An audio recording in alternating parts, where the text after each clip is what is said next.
बीच कार्य सम्राट सांसद श्रीकांत एकनाथ शिंदे साहब का आगमन हुआ है। तहे दिल से आजा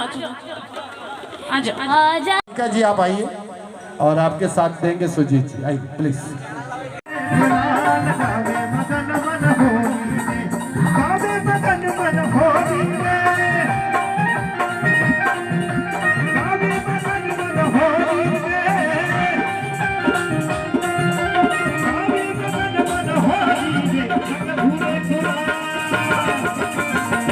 ऐसे नहीं, मजा आएगा। जरा हाथ तक उठाइए।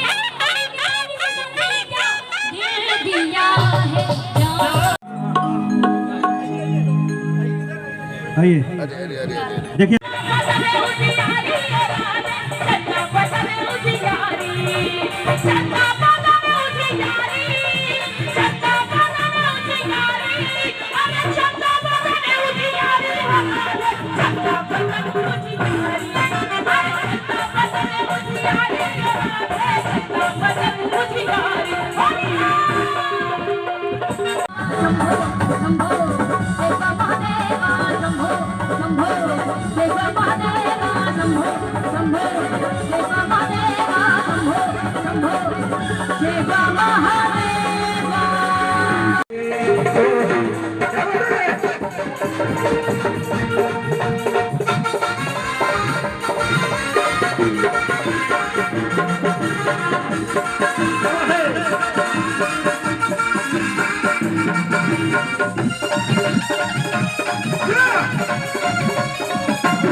एकनाथ शिंदे जी, श्रीकांत एकनाथ शिंदे जी हमारे बीच में आ चुके हैं, तो आइए। के लिए निधि देना और वो सभी प्रोसीजर जो है वो प्रोसीजर आज पूरी हो चुकी है और जल्द से जल्द जो है अभी इस हिंदी भाषा भवन का निर्माण जो है वो कुछ महीनों में जो है वो शुरू हो जाएगा।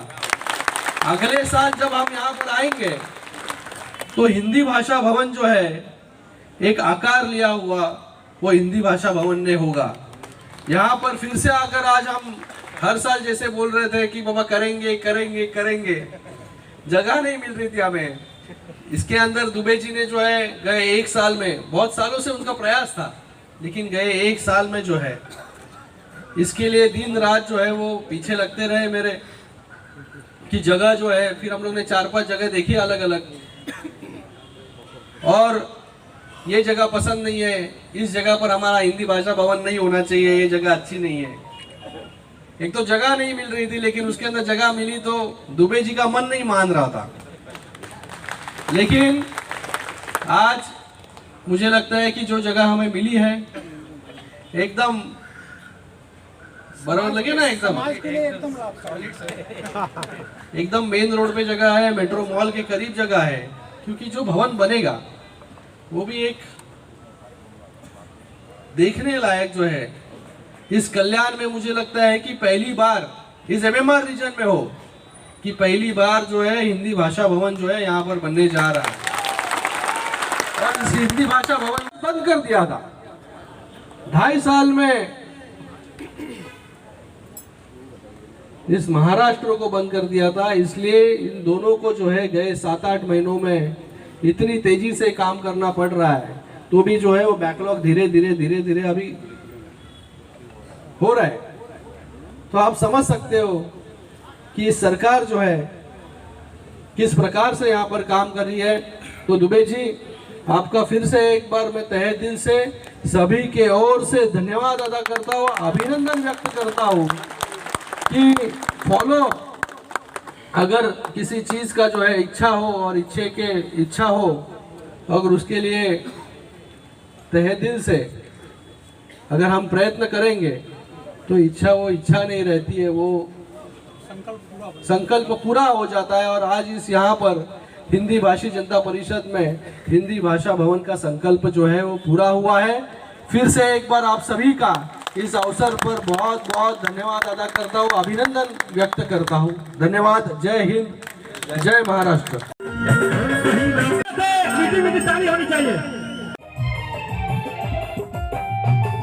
जोरदार तालियां होनी चाहिए। तालियों में का जी आप आइए और आपके साथ देंगे सुजीत जी, आइए प्लीज।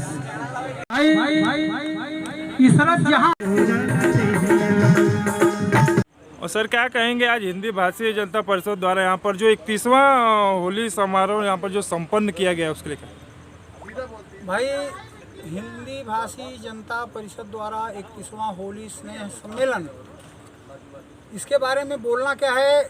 31वां सम्मेलन खुद ही अपनी बात बयां कर रहा है कि छाती ठोक के होली महोत्सव खुद कह रहा है कि कुछ कार्यकर्ता अपनी पूरी जवानी को इस परिषद के लिए झोंक दिए।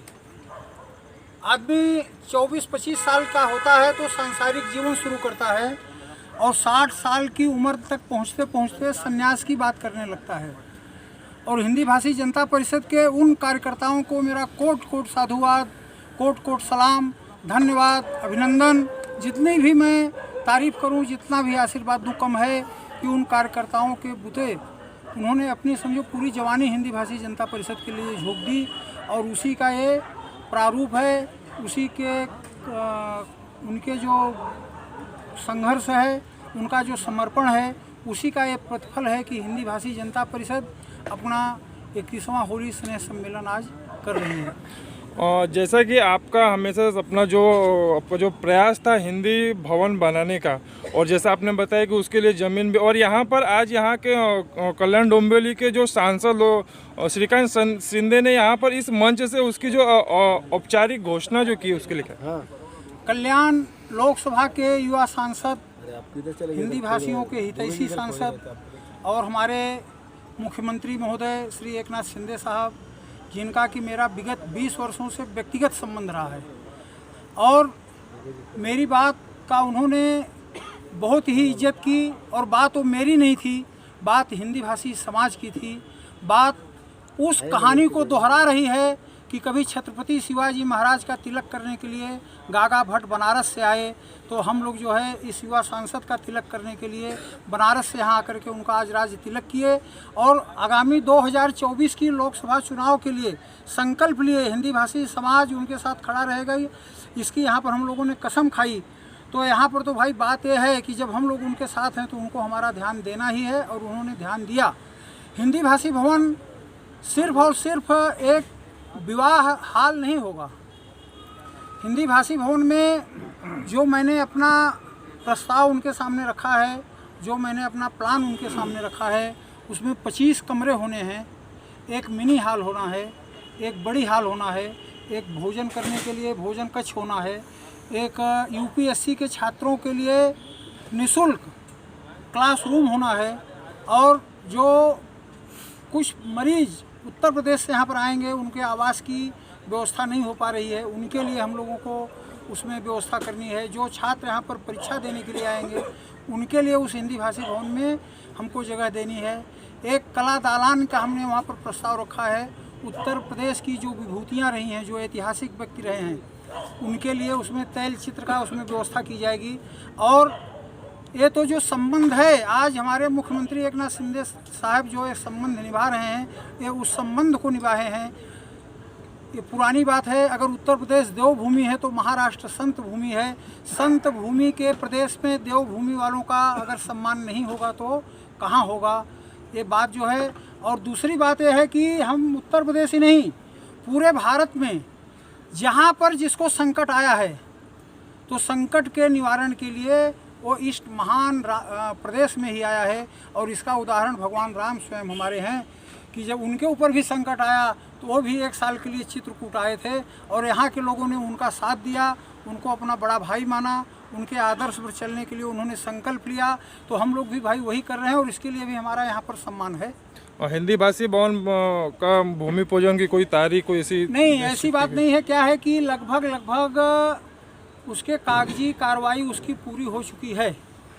आज उसका यहाँ पर क्या बोलते हैं उसको, एक चित्रण द्वारा तो यहाँ पर दर्शाया जाने वाला था।